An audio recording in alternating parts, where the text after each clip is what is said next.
Selamat pagi Ibu, selamat pagi teman-teman. Saya atas nama Doratia Kaseleba dari kelas 1B Puratelan. Baik, dalam video ini saya akan membicarakan tentang Pancasila dari sila pertama sampai dengan sila kelima beserta kasus-kasus atau pelanggaran Pancasila yang ada di Indonesia. Sebelumnya, saya akan membicarakan apa itu Pancasila. Pancasila adalah dasar negara serta falsafah negara Indonesia yang terdiri dari 5 sila. Yang pertama, ketuhanan yang Maha Esa. Kedua, kemanusiaan yang adil dan beradab. Ketiga, persatuan Indonesia. Keempat, kerakyatan yang dipimpin oleh hikmat kebijaksanaan dalam permusyawaratan perwakilan. Kelima, keadilan sosial bagi seluruh rakyat Indonesia.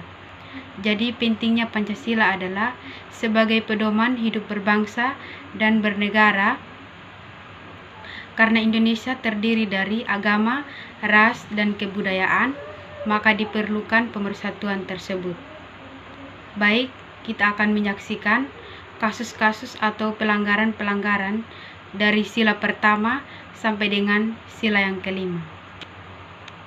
Aksi teror terjadi di Gereja Katolik Santo Yosep Jalan Dr. Mansur, Medan, Sumatera Utara, Minggu pagi.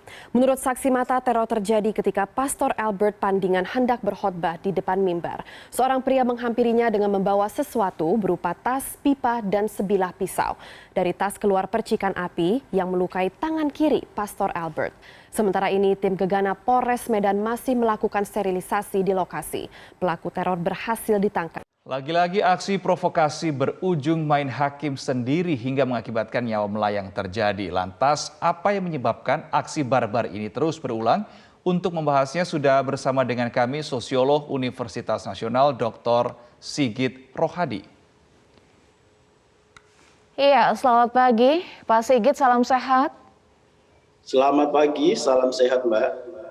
Iya Pak Sigit, tragis, miris, ironis, di negara hukum tidak akan main hakim sendiri seolah tidak ada habis. Nah, mengapa orang dengan mudah main hakim sendiri padahal salah sasaran? Iya, jadi di beberapa tempat di kota maupun di kota-kota kecil itu ada sekelompok anak-anak muda, entah karena hobi, entah karena terlalu banyak waktu luang, mereka kemudian berkumpul di suatu tempat untuk menunjukkan bahwa mereka adalah penguasa di kelompok, di tempat-tempat itu. Nah, untuk di kota-kota, orang yang lewat atau mungkin orang sekedar parkir mobil itu kemudian menjadi sasaran untuk dimintai uang jauh lebih besar dari tarif yang biasanya, yang kemudian memaksa orang-orang itu harus membayar lebih, termasuk orang yang lewat. Nah, ini arogansi kelompok seperti ini sebenarnya sudah berlangsung cukup lama, kelompok-kelompok nongkrong yang seperti ini. Nah, mereka saling mengkonformitas, meminta persetujuan dari orang-orang yang ada di sekitar. Jika orang-orang yang ada di sekitar itu kurang peduli, maka kelompok-kelompok ini eksis. Tapi jika orang-orang yang ada di sekitar itu kemudian resah dan berupaya untuk mengusir kelompok-kelompok ini, maka kelompok ini kemudian berpindah tempat. Nama kelompok ini juga serem-serem. Juga ada kelompok, kalau di kota itu ada kelompok Kapak Merah di Jakarta itu. Dalam rangka memperingati HUT kemerdekaan RI ke-76, Polres Pelagi Jambi beserta jajaran mengajak seluruh warga suku Anak Dalam yang ada di Kabupaten Merangin Jambi melaksanakan pengibaran bendera merah putih pada Selasa 17 Agustus.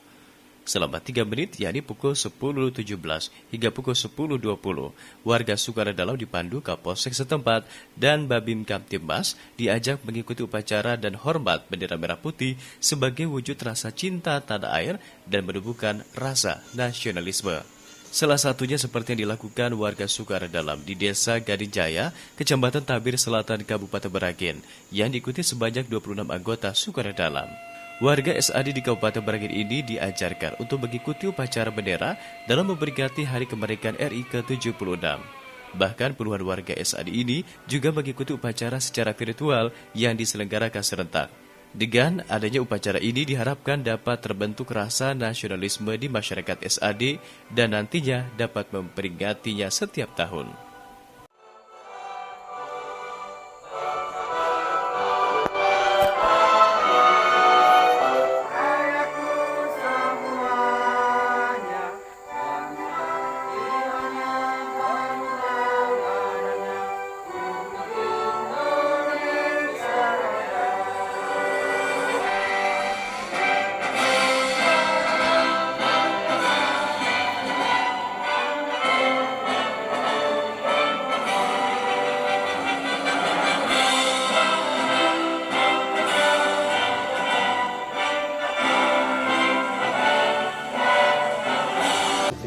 Pemimpin MPR.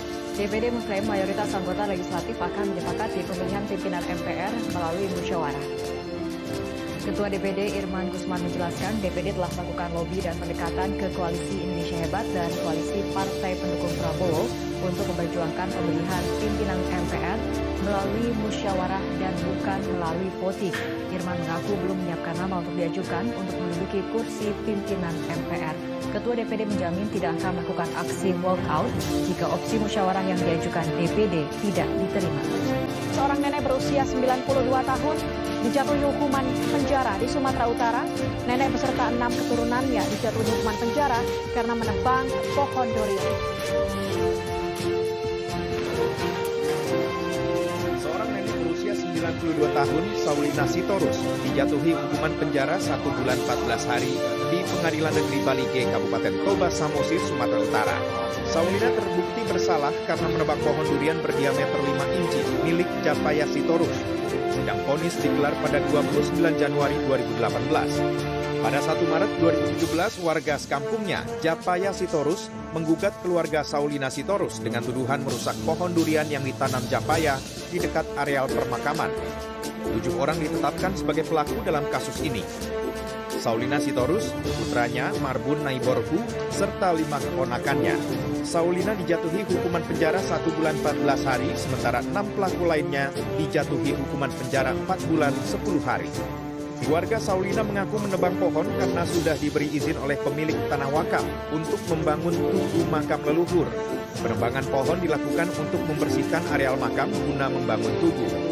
Namun Japaya Sitorus mengaku dirugikan ratusan juta rupiah karena penebangan itu. Pemilik tanah Kardio Sitorus yang juga hadir sebagai saksi dalam sidang menyebut tanah itu merupakan warisan keluarga besar yang ditujukan untuk pemakaman. Menurutnya keluarga Saulina telah meminta izin dan atas restunya boleh membersihkan lahan, termasuk menebang pohon durian yang tumbuh di atas lahan. Baik, saya ambil kesimpulannya bahwa Pancasila mengandung nilai moral yang harus diterima oleh warga negara Indonesia karena hal tersebut menjadi landasan bagi kehidupan bangsa Indonesia.